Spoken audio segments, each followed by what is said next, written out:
बिस्मिल्लाहिर्रहमानिर्रहीम। नाज़रीन अस्सलाम वालेकुम, मैं हूँ इमरान वसीम। नाज़रीन, आज के रोज़ की बड़ी ख़बर जो इस्लामाबाद पुलिस की जानिब से पाकिस्तान तहरीक इंसाफ का जो G8 सेक्टर में मरकज़ी सेक्रेटेरिएट है, वहाँ पे पुलिस की भारी नफरी को जो है वो डिप्लॉय किया गया और जो सेक्रेटेरिएट था PTI का उसको कॉर्डन ऑफ किया गया। और फिर इसके बाद PTI के रहनुमाओं को, जिसमें चेयरमैन बैरिस्टर गौहर अली ख़ान और सेक्रेटरी इत्तलात पाकिस्तान तहरीक इंसाफ रऊफ़ हसन को जो है वहाँ से गिरफ़्तार करने का जो है वो दावा किया गया PTI की क़यादत की जानिब से, शिबली फ़राज की जानिब से, कि छापा मार के रेड करके मरकज़ी सेक्रेटेरिएट से पुलिस की जानिब से जो है कोई वजह बताए बगैर, कोई FIR का हवाला दिए बगैर जो है बैरिस्टर गौहर अली ख़ान और रऊफ़ हसन को जो है वो गिरफ़्तार कर लिया गया है। अब ये जो गिरफ़्तारियाँ हुई हैं, इन गिरफ़्तारियों के हवाले से पुलिस का स्टांस भी सामने आया है। पुलिस जो है वो रऊफ़ हसन की गिरफ़्तारी को जो है वो एक्सेप्ट करती है कि रऊफ़ हसन को तो गिरफ़्तार किया गया है, लेकिन जो चेयरमैन है पाकिस्तान तहरीक इंसाफ के बैरिस्टर गौहर अली ख़ान, उनको गिरफ़्तार नहीं किया गया। तो प्रोग्राम में एक तो हम बात करेंगे कि ये जो गिरफ़्तारियाँ हुई हैं पाकिस्तान तहरीक इंसाफ के रहनुमाओं की, जिसका क्लेम किया जा रहा है PTI के रहनुमाओं की जानिब से किसकी मुखबरी पे हुई हैं, इसके पीछे पस मंज़र क्या है, मामला क्या है इन गिरफ़्तारियों का, क्या इन 2 गिरफ़्तारियों के बाद मज़ीद गिरफ़्तारियों का भी इम्कान है, इस पर भी आप नाज़रीन के साथ जो डिटेल्स आ रही हैं वो भी आपके साथ हम शेयर करेंगे। और इस बड़ी ख़बर की तफ़सीलात के बाद हमारे प्रोग्राम की जो दीगर अहम ख़बरें हैं, फिर उनकी तफ़सीलात भी आपकी खिदमत में पेश करेंगे। नाज़रीन, जब ये रेड किया गया पुलिस की जानिब से पाकिस्तान तहरीक इंसाफ के मरकज़ी सेक्रेटेरिएट पे, तो इत्तलात आना शुरू हुई और जो मीडिया के जो नुमाइंदे हैं वो भी तहरीक इंसाफ के सेक्रेटेरिएट पे पहुंचना शुरू हुए। लेकिन पुलिस की जानिब से मीडिया के नुमाइंदों को वहाँ पर फुटेज बनाने से, वहाँ पर रिपोर्टिंग करने से जब रोक दिया गया। अगर किसी ने फुटेज बनाने की, वीडियो बनाने की कोशिश की तो उससे भी कहा गया कि आप ये वीडियो नहीं बना सकते। लेकिन बहरहाल एक वीडियो सामने आई जिसमें ये देखा गया कि जो रऊफ़ हसन हैं उनको गिरफ़्तार कर लिया गया, सेक्रेटरी इत्तलात हैं पाकिस्तान तहरीक इंसाफ के। लेकिन PTI ये दावा करती है कि जो चेयरमैन हैं PTI के बैरिस्टर गौहर अली ख़ान, उनको भी गिरफ़्तार कर लिया गया। लेकिन इस दावे के साथ साथ PTI का ये भी अलज करना है कि जो रिकॉर्ड है मरकज़ी सेक्रेटेरिएट का, जो सुप्रीम कोर्ट के मखसूस नशिस्तों के फैसले के हवाले से जो है वो इलेक्शन कमीशन में जमा करवाना था, वो रिकॉर्ड भी पुलिस अपने साथ लेगी। लेकिन पुलिस ने ये रिकॉर्ड, जिसका इल्ज़ाम तहरीक इंसाफ लगा रही है कि वहाँ से मरकज़ी सेक्रेटेरिएट से पुलिस के हुकाम जो है जो नफरी उठा के लेगी है, इससे भी पुलिस ने इनकार कर दिया कि कोई दस्तावेज़ात, कोई रिकॉर्ड जो है वो PTI के सेक्रेटेरिएट से नहीं उठाया गया है। अब ये जो नाज़रीन गिरफ़्तारी हुई है, PTI तो 2 गिरफ़्तारियों की बात कर रही है, लेकिन पुलिस एक गिरफ़्तारी, रऊफ़ हसन की गिरफ़्तारी को ऑन कर रही है। लेकिन इसकी नाज़रीन जो अब तक ज़राए से ख़बरें सामने आई हैं कि ये क्यों गिरफ़्तार किया गया है, पहले तो वो जो ज़राए से डिटेल्स आ रही हैं वो आपके साथ हम शेयर करेंगे और फिर आपको बताएंगे कि इस सारी इन्फॉर्मेशन की रोशनी में लग क्या रहा है कि किसकी मुखबरी पे इतना बड़ा रेड और इतनी बड़ी गिरफ़्तारी जो है इस्लामाबाद पुलिस की जानिब से अमल में लाई गई है। ख़बर नाज़रीन ये आ रही है, ये आपके साथ हम शेयर करते हैं ज़राए से, जिसमें यह कहा गया है कि आज PTI के मरकज़ी दफ्तर इस्लामाबाद में कायम डिजिटल मीडिया सेल के मरकज़ी दफ्तर पर कानून नाफिज करने वाले इदारों ने शवाहिद की बुनियाद पर छापा मारा। वहाँ कायम PTI का डिजिटल मीडिया मरकज़ इंटरनेशनल डिसइंफॉर्मेशन का हब बना हुआ था। पूरी दुनिया में पाकिस्तान मुखालिफ प्रोपेगेंडा मुल्क दुश्मन एजेंसियों के साथ मिल के यहाँ से करवाया जाता था। इस जगह से पाकिस्तान मुखालिफ और मुल्क की सालमियत के ख़िलाफ़ प्रोपेगेंडा भी चलाया जाता था। इसमें बराह रास्त मुलविस लोगों को कहा गया है कि इसमें बराह रास्त मुलविस लोगों को रंगे हाथों उनके तमाम इक्विपमेंट्स में जो है वो कानून नाफिज करने वाले इदारों ने गिरफ़्तार कर लिया है। तमाम के तमाम जो सबूत हैं वो तहवील में ले लिए गए हैं। मरकज़ी दफ्तर डिजिटल दहशत गर्दी का गढ़ बना हुआ था, ये ज़राए नाज़रीन दावा कर रहे हैं। और फिर आगे कहा गया है ज़राए की तरफ से कि डिजिटल मीडिया मरकज़ से मकामी लोगों को भड़काया और प्रोपेगेंडा कंपेन जो है वो चलाई जाती थी। ज़राए के मुताबिक ऐसा कानून नाफिज करने वाले इदारों की तहवील में PTI के इंटरनेशनल सोशल मीडिया एक्टिविस्ट की तरफ से दी जाने वाली मालूमात पे किया गया। अब ये कौन है? ये नाज़रीन है PTI के जो इंटरनेशनल कोऑर्डिनेटर है सोशल मीडिया के हवाले से, अहमद वक्कास जंजुआ, जिनके बारे में ये कहा जाता है, PTI का दावा है कि उनको 20 जुलाई को जब गिरफ़्तार किया गया, लेकिन पुलिस का कहना है कि उनको 22 जुलाई को जब गिरफ़्तार किया गया। तो अहमद जंजुआ की बाजियाबी के हवाले से आज इस्लामाबाद हाई कोर्ट में भी समाअत हुई है, क्योंकि अब कड़ियाँ ये बन रही हैं कि अहमद वक्कास की इंफॉर्मेशन के ऊपर उनकी जानिब से दी जाने वाली मालूमात पर जो है ये रेड किया गया इस्लामाबाद के सेक्रेटेरिएट पे, और फिर वहाँ से रऊफ़ हसन को गिरफ़्तार कर लिया गया और जो डिजिटल मीडिया का जो उनका अपना इक्विपमेंट है पाकिस्तान तहरीक इंसाफ का, वो तमाम का तमाम जो है वो कस्टडी में ले लिया गया है। आज नाज़रीन इस्लामाबाद हाई कोर्ट में वकास अहमद जंजुआ की बाजियाबी के हवाले से जो जस्टिस अरबाब मोहम्मद ताहिर साहब ने समाअत की, तो ईमान मिजारी साहबा इस केस में पेश हुई और उनकी तरफ से कहा गया कि 20 जुलाई को सादा कपड़ों में मलबूस, जिसमें कुछ निकाब पोश भी थे, कुछ वर्दी में भी थे, अहमद वकास जंजुआ को जो है वो उठा के ले गए। पुलिस की जानिब से अदालत को ये बताया गया कि FIR दर्ज हो चुकी है और मातहत अदालत से जो है वो इस मामले की इजाज़त भी ली गई थी। अदालत की जानिब से रिमार्क दिए गए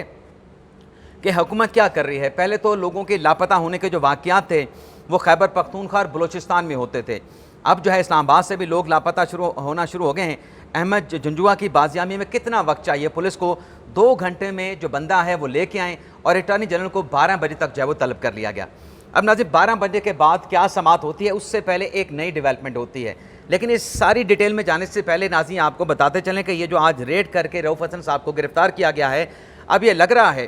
कि जो कड़ियाँ जैसे मैंने कहा कि सामने आ रही हैं, नज़र आ रही हैं, उसके मुताबिक ये सिर्फ रऊफ़ हसन तक बात नहीं टिकेगी। इससे बज़ाहिर ऐसा लगता है कि मज़ीद भी गिरफ़्तारियाँ हो सकती हैं और मज़ीद अगर गिरफ़्तारियाँ ना हुई तो इसका मतलब ये होगा कि जिन लोगों के बारे में इंफॉर्मेशन दी गई है वो या तो अंडरग्राउंड चले गए या फिर कहीं पर छुपा गए, इस वजह से शायद वो गिरफ़्तारियों से बच जाएँ। अदरवाइज़ वकास अहमद जंजुआ जिनको गिरफ़्तार किया गया और आज ATC अदालत में पेश किया गया, उसकी दी गई मालूमात के मुताबिक जो ज़राए दावा करते हैं, हम नहीं कह रहे, ज़राए दावा करते हैं, उसमें आज तो रऊफ़ हसन की गिरफ़्तारी हुई है और PTI कह रही है कि बैरिस्टर गौर को भी गिरफ़्तार कर लिया गया। अब इसमें नाज़रीन मामला क्या है पस मंज़र का जो हमें नज़र आता है, अभी ये अहमद वकास पे हम डिटेल के साथ आपके साथ तफसीलात शेयर करेंगे। चंद रोज़ पहले नाज़रीन जो क्रिस्टिना लैम का एक आर्टिकल इमरान खान साहब का इंटरव्यू उनके जानिब से शाया हुआ, जिसमें यह कहा गया, क्या कहा गया वो आपको बता देता हूँ नाज़रीन एग्जैक्टली, ताकि गलत चीज़ रिपोर्ट ना हो जाए। उसमें यह था कि इमरान खान साहब ये कह रहे हैं, Imran Khan in death cell, या इमरान खान को जो है वो डेथ सेल में रखा गया है। ये नाज़रीन Imran Khan jail interview, I am locked in a death cell for terrorist, यानी मुझे इमरान खान कहते हैं कि जो दहशत गर्दों का डेथ सेल है वहाँ पर रखा गया है। हालांकि कोर्ट्स में रिपोर्ट मौजूद हैं कि खान साहब को अडयाला जेल में तमाम जो सहूलियात होती हैं एक साबिक प्राइम मिनिस्टर की, वो फराहम की जा रही हैं। खान साहब मर्ज़ी का खाना बनवा सकते हैं, खान साहब को मिनरल वाटर दस्तियाब है, खान साहब को कोल्ड ड्रिंक दस्तियाब हैं, खान साहब को किताबें दस्तियाब हैं, खान साहब को एक्सरसाइज मशीन दस्तियाब है, खान साहब को वॉक करने के लिए जो है अलहदा से उनके सेल के साथ मुंसलिक जो सेल हैं उसको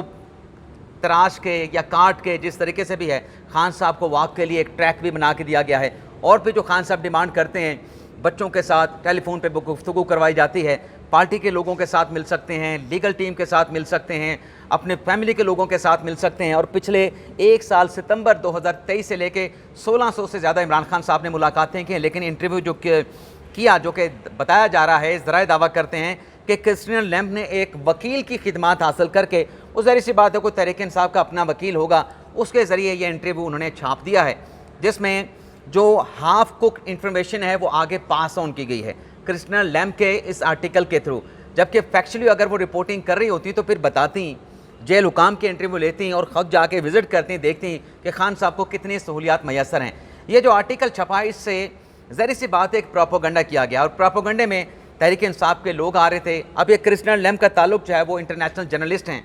पाकिस्तान से इनका ताल्लुक नहीं, फॉरेन जर्नलिस्ट हैं। तो ये जो वकास अहमद जंजुआ हैं, ये PTI इंटरनेशनल मीडिया के कोऑर्डिनेटर हैं। तो ज़ाहिर सी बात है कि इंटरव्यू इनके कोऑर्डिनेशन के थ्रू हुआ होगा। वकील ने जाके खान साहब से बात की, खान साहब ने कुछ डिक्टेट किया या जो भी तरीकाकार अपनाया गया, तो ये उस मामले के बाद, क्रिस्टिना लैम के आर्टिकल के बाद ये सारी चीज़ें जो हैं आगे एग्जीक्यूट हुई हैं, ये चीज़ें आगे बढ़ना शुरू हुई हैं। तो जैसे अरबाब ताहिर साहब ने कहा कि 12 बजे बंदा ले आएँ और अटॉर्नी जनरल साहब भी आ जाएँ। अब इस दौरान नाज़रीन 12 बजे की समाअत से पहले ये होता है कि पुलिस की जानिब से ATC अदालत में ताहिरबाज सिपरा साहब की कोर्ट में जो अहमद वकास जंजुआ है उनको पेश कर दिया जाता है। वहाँ पे बताया जाता है कि इनसे धमाका खेज़ मवाद बरामद हुआ है, कलअदम तंजीमों से इनका ताल्लुक है, तो इनका 15 दिन का जिस्मानी रिमांड चाहिए। तो जज साहब ने 15 दिन के जिस्मानी रिमांड की इस्तदा को रद्द कर दिया और 29 जुलाई को जो है वो पेश करने का हुक्म दे दिया। अब इसके बाद नाज़रीन इस्लामाबाद हाई कोर्ट में समाअत हुई दोबारा से, जिसमें अटॉर्नी जनरल साहब को बुलाया गया था। तो उसमें नाज़रीन जब वक्फे के बाद दोबारा अदालती कार्रवाई का आगाज़ होता है तो हुकाम की जानिब से अदालत को बताया जाता है कि जो अहमद वकास जंजुआ हैं उनको मुतलका जो ATC की अदालत है वहाँ पे पेश कर दिया गया है, प्रोड्यूस कर दिया गया है और उनका जो जिस्मानी रिमांड है वो भी हासिल कर लिया गया है। अदालत में नाज़रीन समाअत की डिटेल मैं आपके साथ शेयर करने जा रहा हूँ, इसी बीची आपके सामने आ जाने की तमाम डिटेल आपके सामने आ जाए। प्रोसिक्यूटर जनरल ने बताया कि अहमद जुंजुआ को 22 जुलाई की एक FIR में गिरफ्तार किया गया है। प्रोसिक्यूटर जनरल ने कहा कि अहमद जुंजुआ के खिलाफ FIR में बहुत संजीदा इल्ज़ामात हैं। अहमद जुंजुआ को CTD के हवाले कर दिया गया है। वकील ने कहा, ईमान मज़ारी ने, कि यह तरीक़ाकार बन गया है कि एक शख्स को अगवा करें और हाई कोर्ट में दरख्वास्त आए तो इसे CTD को दे दें। जैसे अबाब मोहम्मद ताहिर ने कहा कि एक आपकी बाजियाबी की दरख्वास्त थी, अब बंदे से मुतल्लिक यानी अहमद वकास से मुतल्लिक मालूम हो चुका है। ये अदालत इस दरख्वास्त पर अब ये नहीं कहेगी कि मुलज़म का जो रिमांड दिया गया है वो गलत है। जज साहब ने कहा कि अब अगर आपने कोई और चीज़ चैलेंज करनी है तो इसके लिए फोरम्स मौजूद हैं। जज साहब ने वकील से इस्तफसार किया कि क्या आप इस दरख्वास्त पर मज़ीद कार्रवाई चाहते हैं, बल्कि जज साहब ने भी कहा कि आप अलग से एक दरख्वास्त दायर क्यों नहीं कर देते अहमद जुंजुआ के हवाले से। फिर नाज़रीन जज साहब ने कहा कि कम अज़ कम अहमद जुंजुआ सामने आ चुका है। ईमान मज़ारी ने कहा कि हम ये चाहते हैं कि सिलसिला रुकना चाहिए, लेकिन अदालत ने अहमद जुंजुआ की बाजियाबी की दरख्वास्त ये कह के निपटा दी कि बंदा जो है अब चूँकि मंजर आम पे आ चुका है तो इस अदालत में हम किसी किस्म का जो कोर्ट ऑर्डर है वो जारी नहीं कर सकते। अब ये जो नाज़रीन रेड हुआ है इस पर असद कैसर साहब का स्टेटमेंट आया, जिसमें असद कैसर साहब ये कहते हैं कि हुकूमत अपने आखिरी दिनों में बदमस्त हाथी की तरह पागल हो चुकी है। इन्हें समझ नहीं आ रही कि 8 फरवरी को अवामी अदालत ने इनको मुस्तरद किया, अब कानूनी और आइनी महाज पर इबतनाक शिकस्त इनसे हज़म नहीं हो रही। Chairman PTI barrister Gohar Ali Khan, secretary इतलात रऊफ हसन और PTI लाहौर के रहनुमा शबीर गुज्जर, खालिद महमूद की गैर कानूनी गिरफ्तारी की मजम्मत करता हूँ। कोई अगर ये समझता है कि ऐसे ओचित कंडों से हम दब जाएंगे तो अपनी खातिर जमा रखें, ऐसा कुछ नहीं होगा। वैसे नाज़रीन पाकिस्तान तहरीक इंसाफ ये भी दावा कर रही है कि जो अपनी ख़वातीन हैं PTI के, उन्हें भी तहरीक इंसाफ के सेक्रेटेरिएट से गिरफ़्तार किया गया है, लेकिन इस हवाले से भी जो है इस्लामाबाद पुलिस ने डिनाई कर दिया है, तरदीद कर दिया कि किसी खातून को जो है PTI के खातून को जो है गिरफ़्तार नहीं किया गया। अब नाज़रीन एक तो डेवलपमेंट ये हो गई, ये जो प्रोपोगंडा किया जाता है उस प्रोपोगंडे के हवाले से क्रिश्चियन लैम्प का जो आर्टिकल था उस पर यह कार्रवाई लगती है कि अमल में ला के और कुछ चीज़ों को जो है वो मैनेज करके इंटरनेशनल कोऑर्डिनेटर अहमद वकास को गिरफ़्तार करके उनसे फिर इंफॉर्मेशन लेके जब आपने उनको गिरफ़्तार किया, उसको इन्वेस्टिगेट किया, इंक्वायर किया, तो उसके बाद ये बड़ी गिरफ़्तारी अमल में लाई गई और लगता ऐसे है कि इस डेवलपमेंट के बाद मज़ीद गिरफ़्तारियाँ भी जो है वो अमल में लाई जाएंगी। इसके अलावा नाज़रीन आज जो पाक फ़ौज के तर्जमान हैं DG ISPR major general Ahmed Sharif, वो भी आज बड़ी एक हंगामी प्रेस कॉन्फ्रेंस करने जा रहे हैं, जिसमें कौमी व दाखिली सलामती की जो सूरत हाल है और बन्नू जो वाक़या हुआ उस पर भी हो सकता है कि कुछ वो ब्रीफिंग दें या उनसे सवाल किया जाए तो उसके ऊपर भी वो जो है वो कमेंट करें। तो एक बड़ी अहम प्रेस कॉन्फ्रेंस होगी और इसमें मुल्क की सियासी सूरत हाल के हवाले से भी सवालात हो सकते हैं। तो इस प्रेस कॉन्फ्रेंस को आज बड़ी अहमियत की नज़र से देखा जा रहा है। तो देखते हैं कि आज की इस प्रेस कॉन्फ्रेंस में क्या वो ब्रीफ करते हैं दाखिली खारजी सिक्योरिटी के सूरत हाल के हवाले से, और फिर वहाँ पे सवालात क्या होते हैं और उन सवालों का जवाब क्या होता है। इसके अलावा नाज़रीन एक और अहम खबर है, वो ये है PTI के जलसे के हवाले से। आज चीफ जस्टिस आमिर फारूक साहब ने PTI के जलसे के हवाले से जो NOC की कैंसलेशन की गई उस पर जो तौहीन अदालत की दरख्वास्त है शोएब शाहीन की, उस पर समाअत की है। और आमिर फारूक साहब ने पूछा शोएब शाहीन साहब से, PTI के वकील रहनुमा से, कि क्या आपने चीफ कमिश्नर से मुलाकात की है, उसमें कोई बात बनी है। जिस पर शोएब शाहीन ने कहा कि नहीं, कोई बात नहीं बनी, और चीफ कमिश्नर साहब कहते हैं कि मैंने ऑर्डर कर दिया है। और फिर शोएब शाहीन साहब ने कहा कि मुहर्रम के महीने में हमें तो